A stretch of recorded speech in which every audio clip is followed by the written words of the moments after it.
Good morning, good afternoon, and good evening, ladies and gentlemen. My name is Mark T. Jones, and I'd like to extend a very warm welcome to all of you in this virtual conference, a conference for the 5th International Conference on Globalization, Entrepreneurship, and Emerging Economies.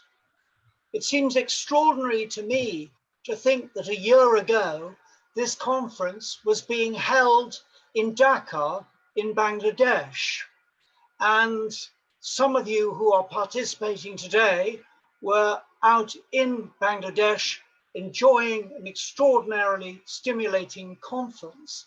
My, how the world has changed in the 12 months since. Hence the very fact that we are a virtual conference for the next 2 days. But we're not going to let that detract from the quality of the presentations and the degree of engagement, something that we believe already indicates is going to be of a very high standard. This conference is organized by the Centre for Business and Economic Research in London, who are co-sponsoring it along with the Journal of Business and Retail Management Research and the International Journal of Maritime Crime and Security. It's an extremely important conference because the very issues that it focuses on have been transformed over the last 9 to 10 months. And some of these changes will be permanent. We're all having to adapt. The whole business model that many people have been used to has been transformed. Globalization has been enormously affected by this, not all of it adversely. And it's important that we remember that out of the current situation have come opportunities, innovation, collaboration, and partnership at almost an unprecedented level. And that is a cause for hope for the future. And we probably see that at its greatest level in the development of global vaccines, with various companies, institutions, governments coming together to actually tackle this global pandemic. When we look at the world as it is now, it's easy to forget the way in which lives are being impacted. I received an email a few days ago which gave me reason for cheer. It was in connection with a person, a young entrepreneur, I say young, in their mid-30s, out in Uganda, who was developing a Kampala version of Monopoly. In other words, a Ugandan version of Monopoly that focused on Kampala, the capital. They put this together. They were approaching the makers of the Monopoly game to gain permission to actually produce this as something to sell to locals, to the diaspora, and hopefully in the future to tourists when tourism resumes again. And I thought, isn't this remarkable that in all these dark and challenging times, people are still innovating, they're still looking for opportunity, they're still looking to engage and obviously make a living. Over the next 2 days, we're going to hear a blend of academic papers. We're also going to hear a number of remarkable keynotes. We've got some extraordinary speakers over the next 2 days. We're very much looking forward to that. And this afternoon, we've also got a book launch on one of the hot topics in this part of the world, namely that of Brexit. So we've got a very stimulating blend in the course of the conference. We hope that participants will not only engage with the speakers and the presenters, that they will ask questions. Whether you ask them directly via Zoom or whether you want to type them into the text box that is present, that's entirely up to you. But we would ask that you engage as best you can because this conference, based on past experience, is all about engagement and sharing. And so it is very gratifying indeed, and I know Dr. Datta was impressed by this, is to see old friends, people who participated in previous conferences around the world, and here they are again participating in this virtual conference. We need to ask ourselves what it is to survive, to adapt, to innovate. What is it that we need to do to build up partnerships, to reach out from intellectual silos, and to not be fearful of new ideas and new approaches? We've all had things forced upon us. I'd never even heard of Zoom before the pandemic, and now it's integral to many people's lives and ways of operating. We've learned to adapt.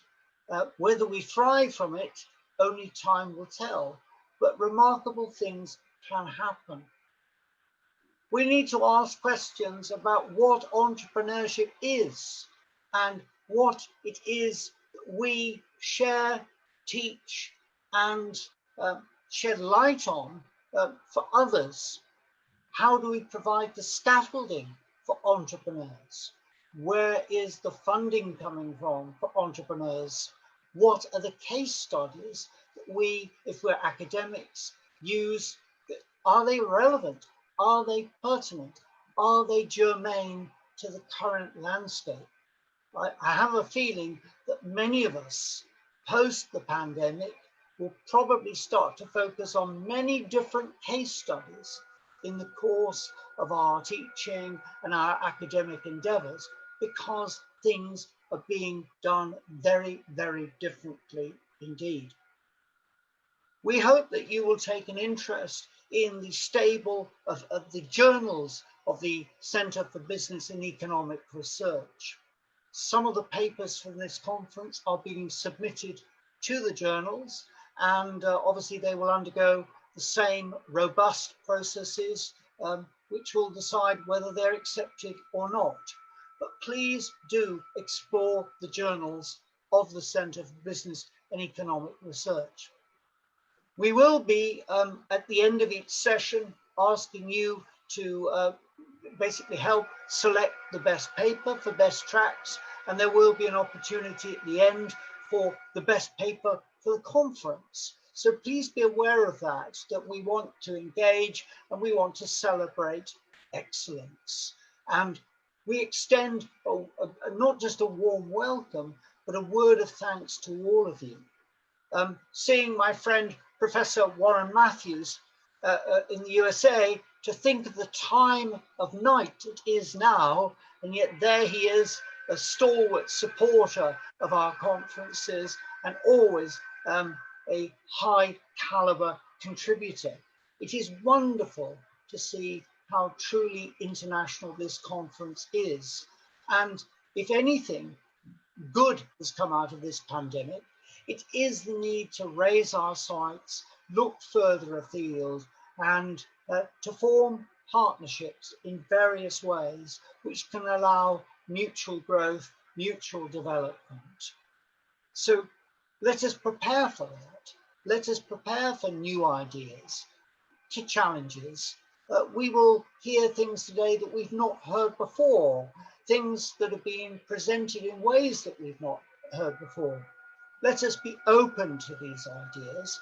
Let's be receptive to them, absorb them, assimilate them, and hopefully process them in our own lives, but also help share them in the wider world. We certainly hope that you will tweet about the conference and about particular presentations and things you've heard and seen through the course of the next 2 days. It's important that we do share things with the wider world, so feel free to do so. We would ask that obviously we have the capacity to mute people when presentations are taking place. No doubt over the next 2 days, there are bound to be some gremlins. There always are with the nature of conferences, with technology. We will endeavour to iron those out, so please bear with us if there are any particular difficulties. I gather the presentations are being recorded, and they will be shared obviously on YouTube and things at a later date. So without further ado, I'm going to ask Dr. Datta to come and say some words. He is the absolute driving force behind these series of conferences, and I personally am very indebted to him and his team for all the work that they do to bring these to reality. Dr. Datta is the Executive Chair of the Centre for Business and Economic Research in London. So, Dr. Datta, I hand over to you. Thank you.